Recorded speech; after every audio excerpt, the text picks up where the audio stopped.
Good evening, everyone.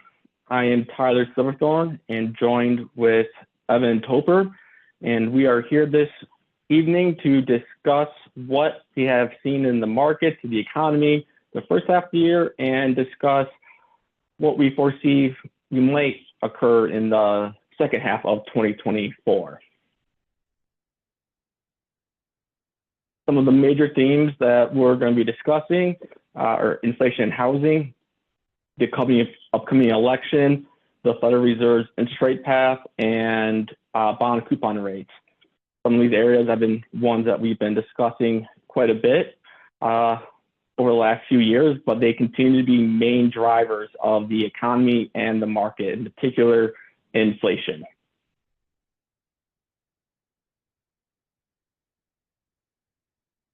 So with inflation, presentation. Oh, sorry. Didn't realize I was not sharing my screen.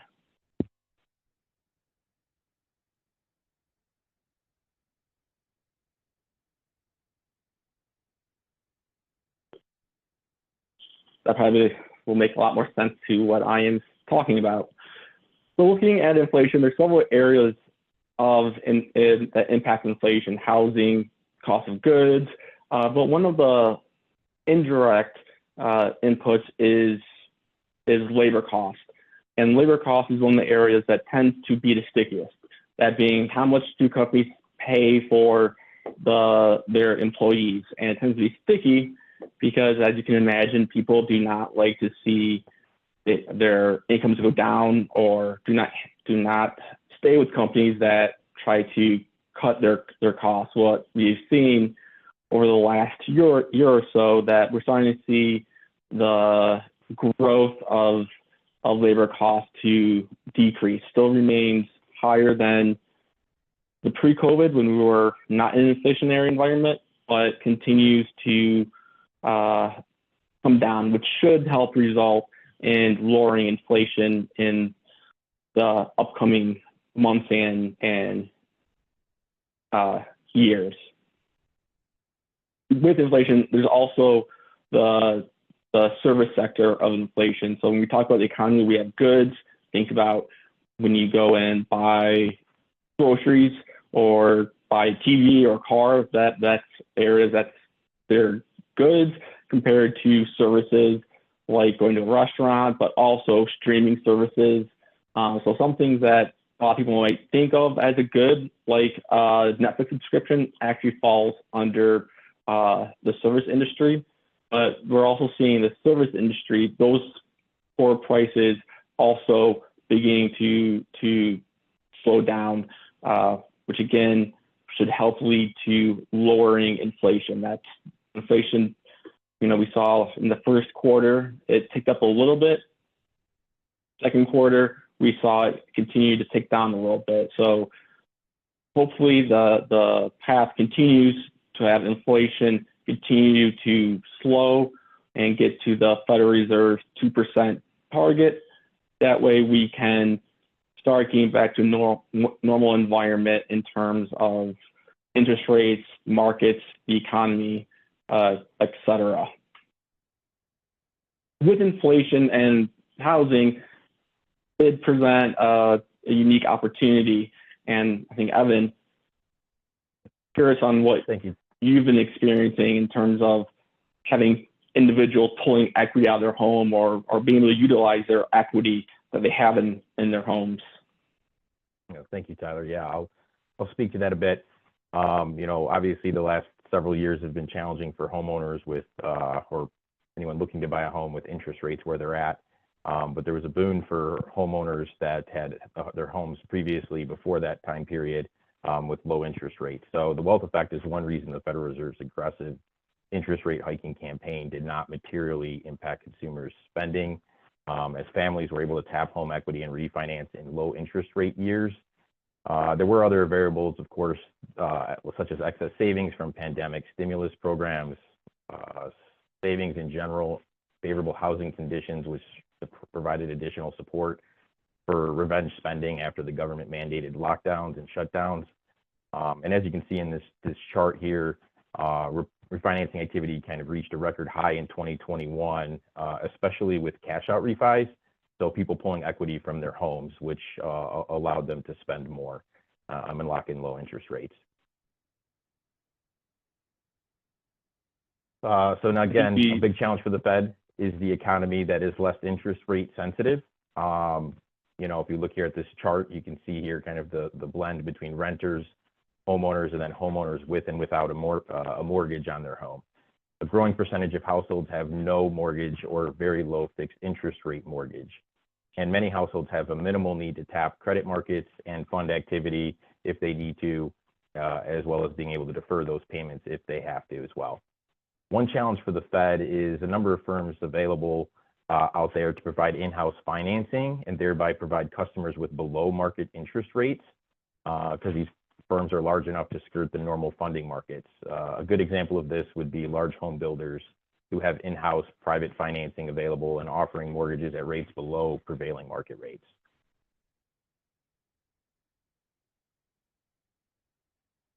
You know, for many homeowners, the years immediately following the pandemic were wonderful times to refinance. And I know I talked to many of you about that, and many did and took advantage of that opportunity to lock in those low rates.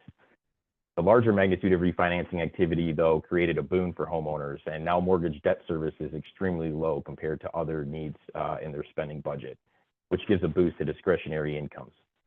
And also because of hybrid work and previously low mortgage rates, homeowners have more money in their pockets at this time, and to spend than they did before the pandemic. So we're seeing people have more discretionary income with those low interest rates locked in on their mortgage payments.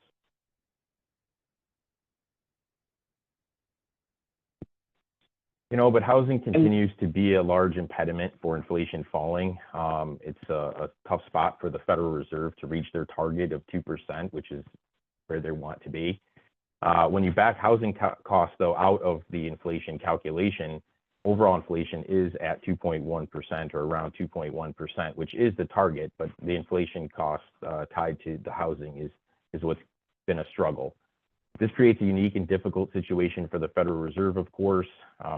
Keeping interest rates high to combat inflation could end up being counterproductive, as higher interest rates increase housing costs, and it keeps mortgage rates high and reduces investment in new construction. So that makes it challenging for the Federal Reserve to get inflation down to the level that they would like to see it.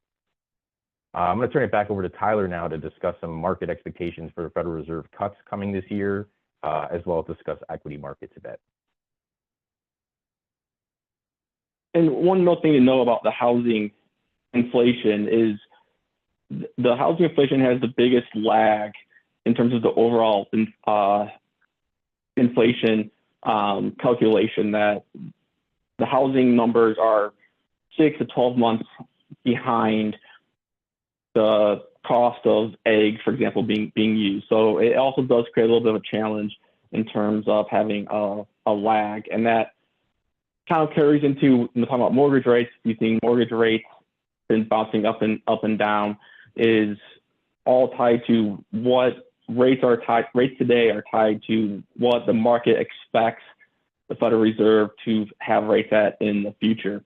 So we started the year off with the markets predicting or projecting that the Federal Reserve will do 4 to even 5 25 basis point cuts, and projecting that they were going to 70% likelihood of having a cut in March. Now, as we sit here in July, obviously that has not occurred. If we go back and look at where we started the quarter at, the markets were pricing in a 77% likelihood of a cut in July, then increasing to 94% by September, and then by December, a 99% likelihood of interest rate cut. Now the markets, obviously we've gone through July and did not have a rate cut, but now the markets are pricing in a 68% likelihood of a cut in September, 79% in November, and then by the end of the year, still a high likelihood of a rate cut. I think as we sit here today, it's safe to assume or to believe that we're going to have at least one rate cut. On the optimistic side, have 2 rate cuts, but this expectation, remember when mortgage companies or banks, when they are setting their rates, they're not just setting on based on what they're standing, where the rates are at today, but where they believe rates will be at. And so if the market is expecting the Federal Reserve to cut rates 1 or 2 times in the near future, mortgage companies, for example, they don't wait for the rate cut to actually occur to start reducing their rates. They price that probability in. And so when these rate cuts didn't occur, that's how we saw some, interest rates and yields jump up again a little bit. As we look at kind of the macroeconomic picture over the last few quarters and few years, we can see that somewhat non-surprising that GDP growth has slowed. Part of that is to do with the rebound that we saw post-COVID recession, so in 2021, when GDP was 5.8%, that was due to having the depressed GDP in 2020 when the main COVID impact was being felt by the markets. Another area of note is the unemployment rate. So for the past several years, with inflation being elevated, the Federal Reserve and the markets have been really focused on inflation. However, the Federal Reserve has what they call a dual mandate. One is to have stable pricing, or i.e. low inflation. The other mandate is to maximize employment. And why that's important is the Federal Reserve has beginning to speak about softening in the labor markets. So even if inflation does not begin to or continue to come down at a rate that satisfies them, if unemployment begins to tick up faster than they would like, the increase in unemployment could be a cause for them to cut rates.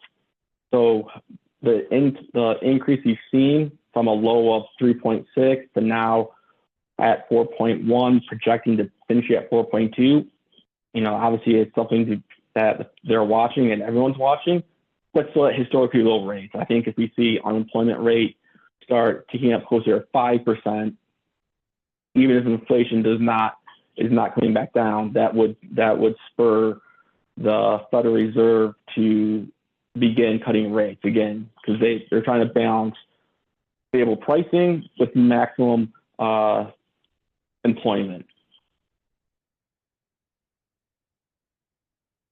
With the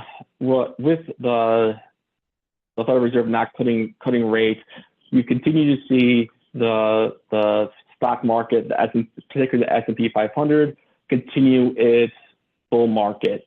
We're now looking at a chart that shows the average return in the first 2 years of a bull market, and the slightly green line is the average return post 2 years total return for the last 20 years compared to the historical over the last 100 years or so. And you can see that the current bull market, as you enter its 2-year anniversary, and has done very well, is still actually underperforming historically how bull markets do in their first 2 years.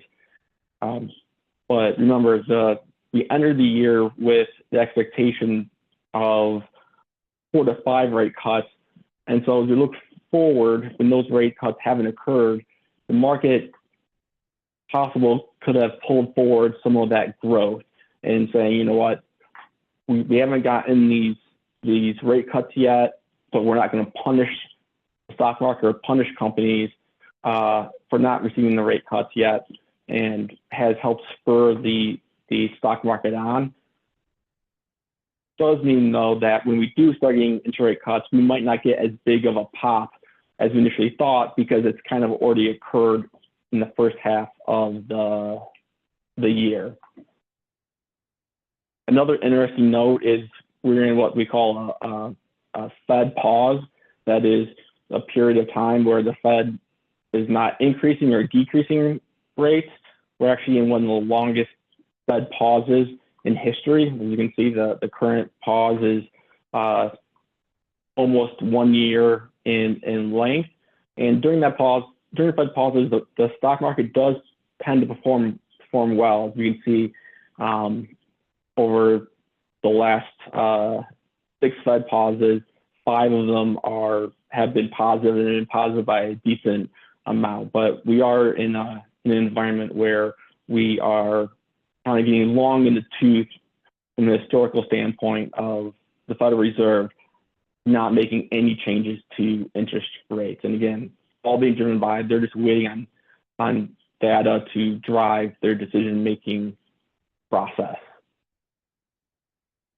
One key to having the stock market hold its current valuations or its current gains and continue to grow is if we get earnings growth to accelerate to help push the stock market forward further. We've had over the last few years, earnings growth has kind of been minimal, and what that has done within high interest rate environment has pushed valuations to be a bit high. If we get earnings growth, which we are expected to see, that will help justify the valuations and the growth and push forward the stock market. And the last thing we're talking about stocks and bonds, something you might have heard your advisor talking about, is that bonds right now have been looking pretty attractive as they're yielding a good, coupon rate. And from a downside protection, a lot of the negative aspects of the bonds have already been priced in with the dramatic increase in interest rates. So looking forward, bonds currently paying high coupon rate and have an opportunity for price appreciation.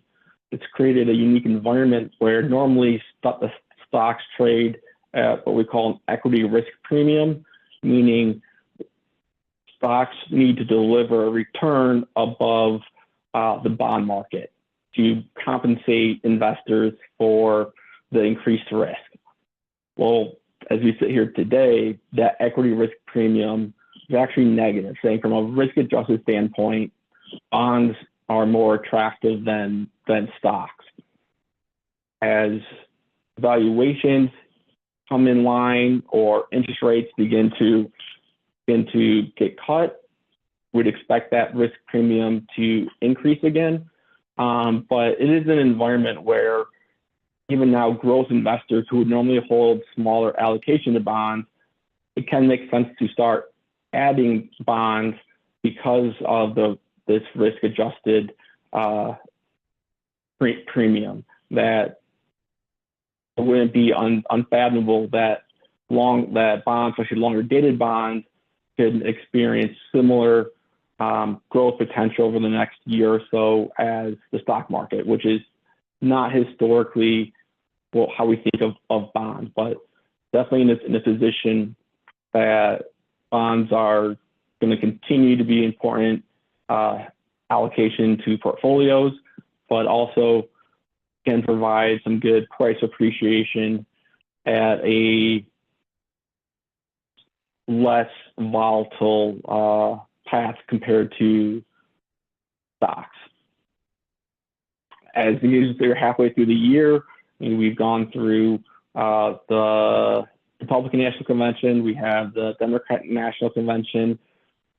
The election is something that is going to continue to be in focus, and we get a lot of questions about the election and impact on the stock market and the economy. And thankfully, I I will defer to Evan handling this fun aspect of the presentation. Thanks, Tyler. I know this is a hot button item for everybody. It certainly has been the last few election cycles. So would love to give some additional clarity and context for what we're looking at here. So this is an interesting kind of chart breakdown of different markets or tracking the market since 1948 and various outcomes and divided by, you know, who's in president, Republicans or Democrats, and then who controls Congress and various outcomes. So this is a study we've referenced multiple times with many of you over the last few years, but U.S. Bank conducted this analysis in a study of average 3-month S&P 500 returns following election outcomes going back all the way to 1948. And they compared those with all the average 3-month returns since 1948 in general. And results of the analysis probably surprised many of you, as I try to remind everyone as when we're doing our regular meetings, is that election outcomes have minimal impact on the stock market post-election. While many people closely monitor election results, of course, and recognize it's important to recognize that other factors have a much larger impact on stock market performance. Important to recognize that these factors, such as economic inflation trends, are going to have a much larger impact than the election outcome itself. So it's important to keep focused and realize that just focusing on which party is in office, it's not always going to have that driving outcome that you think. So taking a look at another chart here, and this is going to further highlight what I was talking a little bit about in the last slide. And again, something we often reference is what happens in Washington plays an important role in our daily lives and certainly helps shape the economy. But politics alone do not exclusively drive the market's return or the economic cycle itself. You know, there are more powerful macro forces catalyzing economic expansion and or contraction, such as just general health of corporate America, you know, the consumer, not to mention that our monetary policy is apolitical as well. It's you know, one thing to highlight again in this chart, and if you're looking at it here closely, you can see that if an investor placed $100,000 in the S&P 500 going back to 1950, and we looked at various scenarios where you remained fully invested in the S&P 500 over that time, or you invested only in times where political party of choice was active, Democratic or Republican Party, you can see very, very large divergences here. So if you only invest in times where there's a Democratic president, you'd have a $3 million portfolio off that $1 million or first $100,000 investment. If you invested only at times Republican Party had the White House, then you would have $1 million portfolio. And again, remaining fully invested over that time, you'd have a portfolio of $31.7 million with that initial $100,000 investment. So again, going back to, while we know this information doesn't always align with our feelings and our emotions in election years, for long-term investors, political opinions are best left at the polls and not bring those emotions and feelings into your portfolios for the long term. So Tyler, I'll turn it back to you to talk a little bit about bond markets too. And I think the chart also indirectly highlights something that you've probably heard advisors say is time in the market is more important than timing the market. So I know this one in particular is using political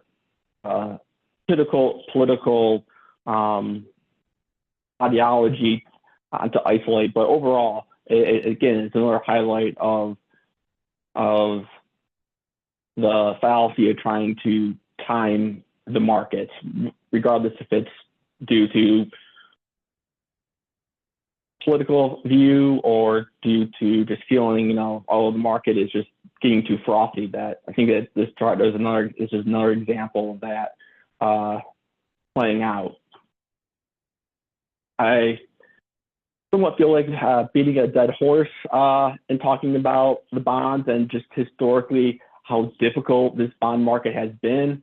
It's a chart we seem to be showing every few months, and all the numbers stay the same except for the current bond market. And we still we're still in the bond market is still negative from when bonds started to pull back in August of 2020, and you can see we're 46 months in, and the second longest bond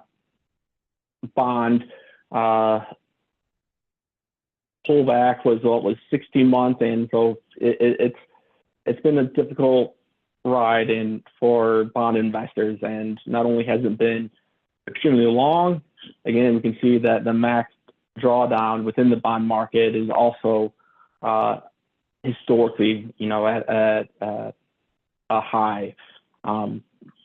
This is something that has been pulling a drag on portfolios, especially those with income needs or who tend to be a bit more conservative, as those portfolios tend to have a higher bond allocation.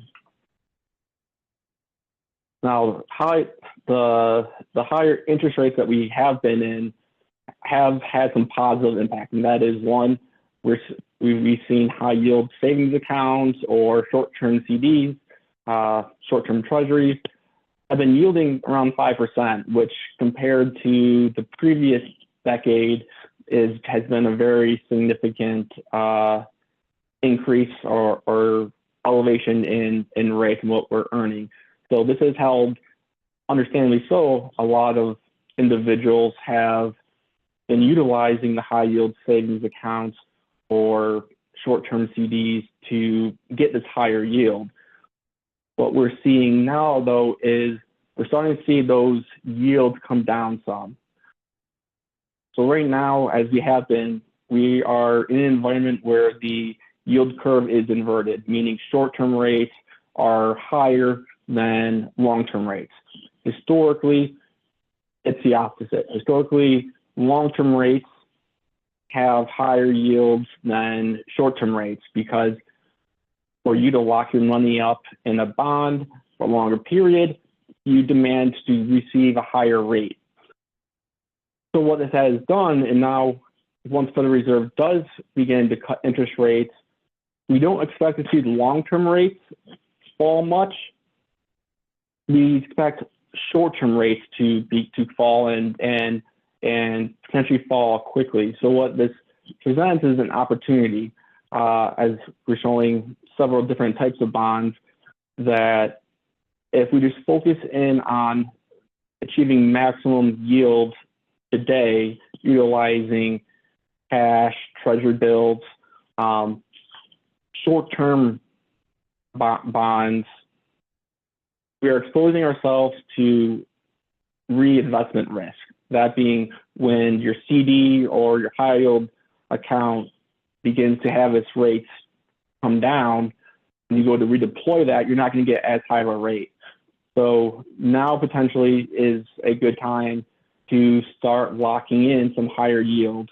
We're looking at investment grade corporates right now. So corporate bonds, an average maturity about 7 years, are yielding about 5.5%.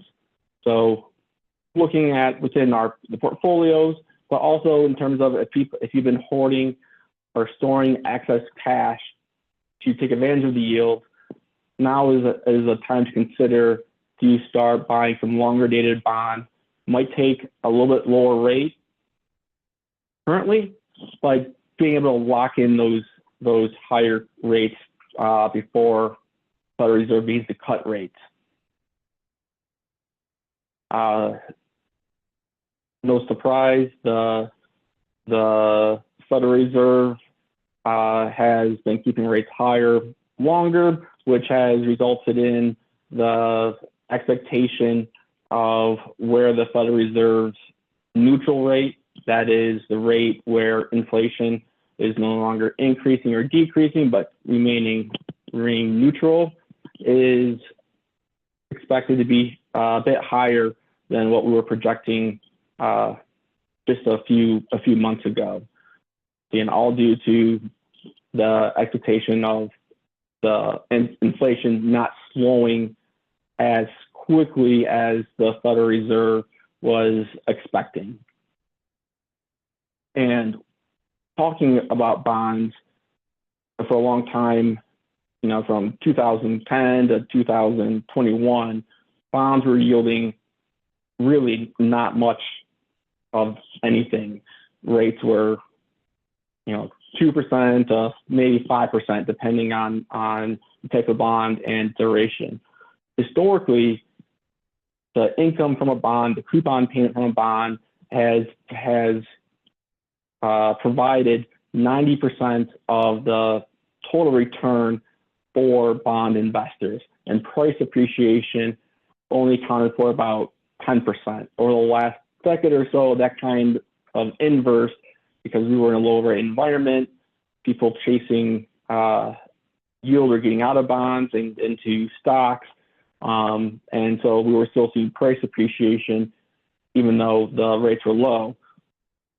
Now, with rates are high, we're getting a little bit back to a bit more historical of having the coupon payment represent a greater portion of the total return within a bond or bond portfolio. Again, historically speaking, bonds tend to outperform cash over time. When the Federal Reserve post-COVID or during COVID started to cut rates and then increase rates dramatically, we did go into a period starting in 2021 where cash was outperforming bonds. But as you can see, going back 30, almost 40 years, that is a very abnormal environment. So while in the short run, cash has done well and outperformed bonds, I think we can expect to get back to a more normal historical environment where bonds do outperform cash. Again, something to consider if you are one that is holding a lot of cash, not because of income needs or income expense, but holding a lot of cash as an alternative to being in bonds. So as we are getting closer and closer, hopefully, into entering a more normal interest rate and bond environment, consider redeploying excess cash that would be normally deployed in bonds, historically, getting it back into bonds and getting those yields that typically are greater than what you can receive in high yield or savings or definitely checking accounts. Another area that's been a little interesting is how the various metals, precious metals or industrial metals have done, and in particular relative to copper. So copper is becoming more necessary, especially as the U.S. and also China continues towards electric vehicles. That having the requiring these metals has caused their prices to increase. Now, I think electric vehicles, the economy seems to be transitioning to electric vehicles at different rates. One thing that we're still early at in the electric vehicle phase is not knowing for sure which electric vehicles are going to, or which electric vehicle companies are going to emerge and remain. We have obviously the traditional, the Ford, GM, Toyotas with their electric vehicles, but also are seeing startup companies. I'm saying Tesla wouldn't be considered startup, but in terms of the number of vehicles sold in total compared to the big three or Rivian, so to speak, it's very likely if we were to look at 10 years down the road, looking back, that all of the electric vehicle companies that exist 10 years from now aren't ones that exist today, or I should say otherwise. Companies that exist today won't be existing in 10 years as the industry consolidates. So one area to invest and to participate in the transition with electric vehicles, but also just with increased use of semiconductors and integration of technology in our world, is indirectly investing by investing in mining companies or the underlying metals themselves. So instead of trying to say, I think Rivian is going to be the next Tesla, or the Ford Lightning hybrid is going to be the top selling vehicle, is invest in the underlying components that all electric vehicles are going to need. So there's something a little bit interesting that we've been seeing with regard to the metals and seeing how much they've increased in price over the last year. And then lastly, looking at the US dollar, the US dollar has been strengthening relative to other currencies as the expectation of the Federal Reserve is going to keep rates higher longer.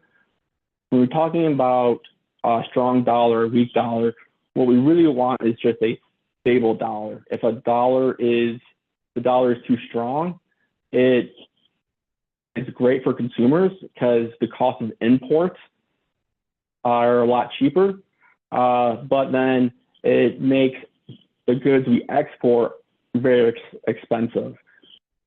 Conversely, if the dollar is weak, it can be very good for some companies because they will export more goods to foreign nations. But again, as a consumer, it makes imports very expensive. And so really, we just want a dollar that's stable. It's not too strong, not too weak, and kind of is range bound. And that's what I think we're going to continue to see. The dollar still remains one of, if not the most stable vehicle of asset wealth that we see, and is why the dollar remains in such high demand.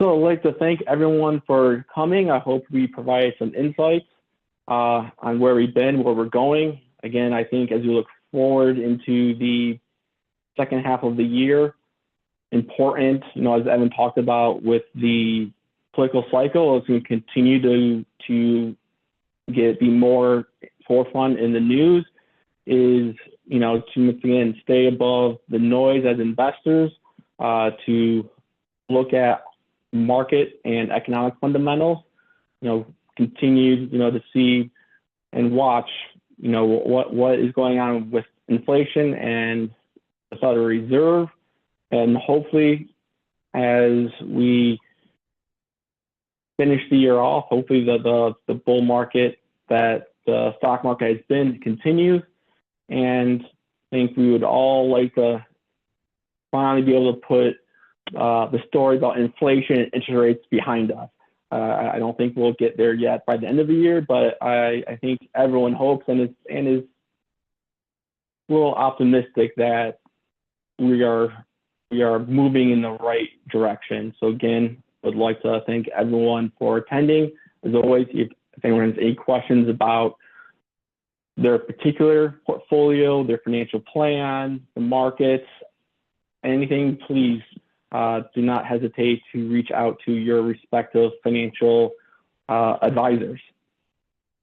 Hope everyone has a great evening.